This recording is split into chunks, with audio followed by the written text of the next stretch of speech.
With dozens of different flavours now available, it's perhaps no surprise Britain eats a staggering 6 billion bags of crisps each year, making us one of the world's biggest consumers of the snack.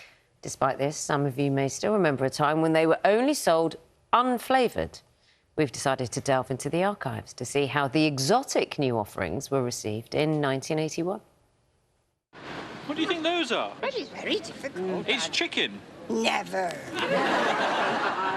What, that first one? No, that one. The one you just Chicken? said is Well, they chicken. don't taste like the chicken I do. This nut's not cock of on, is it? Try those. Those are the last ones, the really difficult ones. Plain. No. Salt and vinegar. No. Cheese and onion? No. Pork. No. It's prawn. Prawn. Oh, it's not very Does it nice. taste like no. prawn? Is that one a bit difficult? If you tell me what it is, I'll confirm it. Got 2 legs. It's not frog, is it? What muck have you got in them? Just have a little taste. Cheese and onion. No. Why does it taste like cheese and onion? Because they are cheese and onion. They're not. I know what I'm eating, love. I'm a Geordie man, you English can't kid me. I love that. What muck have you got in there? Yeah. Is it frog flavoured? And don't mess me about. Yeah. I'm a Geordie. She knows cheese and onion when she tastes it, no question. Weirdest crisp flavour you've had? I'm not a fan of unusually flavoured crisps at all. But you do some flavours. Yes, yeah, but I don't like the quirkier they get, the less likely I am to like them. Generally, I would say. It's probably quite narrow-minded, but there you go. Keep it classic, that's what you are. What about you? What are your favourite crisp flavours? A guilty pleasure, perhaps? Are there any crisps you don't see anymore you'd like to see back? I remember, you know, when you used to pour the salt sachets, that used to feel really special. Yes. And now it's just, it wouldn't at all. And clearly you had the option of putting salt on your food or not. Yeah. It's a choice. Get in touch with us. You can see the usual ways on the screen. Put your name on the message too and where you're from. We're talking about crisps this morning. The joy of crisps. 8 billion packets sold in the UK every year. A lot of crisps. We've had lots of comments as well. Apparently our inbox could have filled the whole show with all the comments. Barbara in Manchester says, I was born in 1953. The only crisps I remember getting as a child were the plain variety.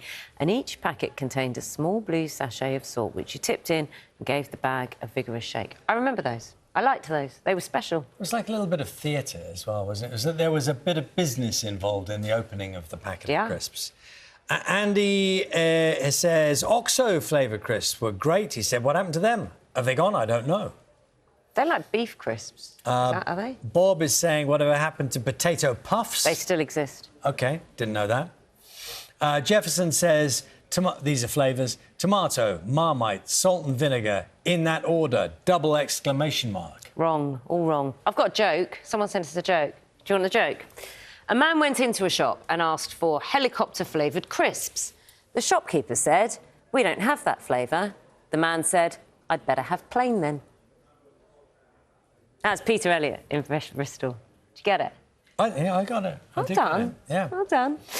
Well, here in the studio, the crisp sommelier, Neil Ridley, is here. Do you want to just explain what that means, Neil? Why are you the crisp sommelier? That's a very good question. Something which adorns my CV now. So I wrote a book a couple of years ago called The Crisp Sommelier, which pairs crisps and drinks. Really practice, though, I think. That's the thing. I love crisps. I love all kind of snacks. But for me, crisps, they exemplify everything that we're great at in this country, especially. So, just great snacks. You're well qualified to talk about this.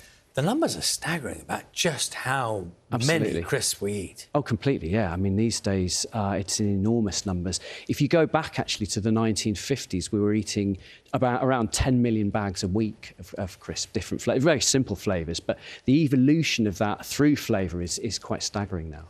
What's your favourite crisp? I'd just like to get to know our guests on Of course, yeah. I mean, it depends. It's like choosing your favourite child, really, this. For me, a classic pickled onion works really well, but I'm really into just quite ordinary flavours. It depends what they're paired with, really, for me. So if it's a wine or a beer or something like that, that's when they really start to come alive. But, yeah, big flavours, pickled onion, salt and vinegar. Where are you in the kind of crisp or snack debate. So, are you like someone who's just like, a crisp has to be a sliced potato? Or, particularly when you say pickled onion, and I think I'm going to kind of just start... We've got to be able to talk brands, Charlie, haven't we, now? Because they're crisp. It's OK. Like, pickled onion Monster Munch. Sure. I mean, it's a crisp, isn't it, really? I mean, it's sold on the crisp aisle. You can put them on your fingers. Well, I can't anymore. I used to be able to as a child. There's something about that. Hula hoops again. These are classic crisp brands. And I think if you look at this sort of evolution across the 1970s, there's a brilliant thing. Richard Osman did a tweet a few years ago. You know, 1969, you've got Quavers invented. 1970, Whatsits. All the way through, you've got Frazzles, Discos. Don't forget Skips. Well, I mean, what a time to be alive here, really. You know, that decade was all these classic brands being invented. You know, as crisps have got fancier, yes. I use that word kind of generically, is there a flavour that you know that really hasn't worked? That is you just eat it and you go, I have no idea what that is. It just does not work. I can tell you the ones I didn't like, actually, when I was sort of researching the book. It was...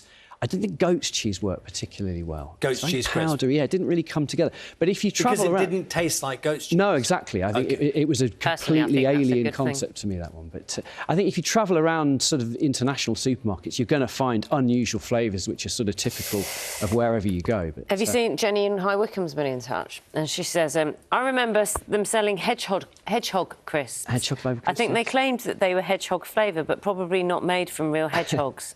I think you're right, Jenny. We didn't question it as to who actually knew what hedgehogs taste like anyway. I remember them marketing. tasting of chicken. I seem to remember that. But they got... it was invented in the 80s, and I think trading standards came down and saying they weren't made from hedgehogs, so you couldn't call them hedgehog crisps anymore. Is it just me, but chicken-flavoured crisps I don't think taste remotely of chicken? I think it depends on which kind. I think, actually, I mean, if it's a roast chicken, you want that sort of lovely caramelised skin and you want the succulence of the chicken.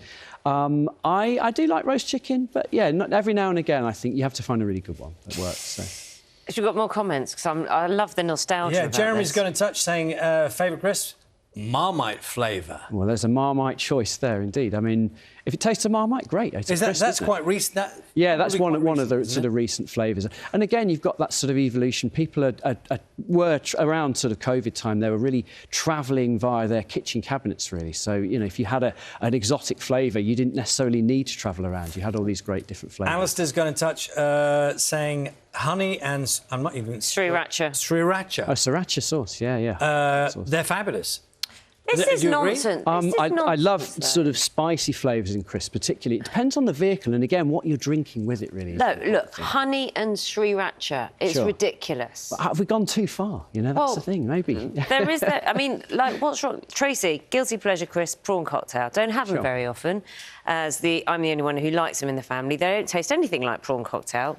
True. But I still like them. There are fashions, aren't there? So I just wonder, you know, we had that fashion. We've embraced the not-so-crisp potato starch type crisps. What next? Oh, it's interesting, isn't it? Where can we go next? I think there will always be an evolution of flavour. I think we're getting back to really great, well-done classics. You know, there's something very nostalgic about, you know, all these childhood brands we talked about, but a really well-made, great crisp. Sorry, I'm going to mess that up. But do you know what? This is part of the magic, isn't it? Oh, absolutely. The noise, the bag. It hasn't happened yet. You're just about to open it, and then the magic of opening it up. It's the English tapas. You know, if you split that open in a pub there, you've got it all spread out. You can add manchego cheese or ham or spices or whatever. You know, it's a really fun social. By the way, that's duck and plum. There we go. So in for Chinese New Year. I'm not going to show you the brand. £5. £5. Steep the Michelin star of crisps. For a bag of crisps. It's elevating, isn't it? It's an elevated experience. It's ridiculous. Things go too far, I'm afraid. They just go too far. Neil Ridley, it's been lovely talking. Thank you for having me. Snacks. Chowing down on the conversation. Take care. Thank you.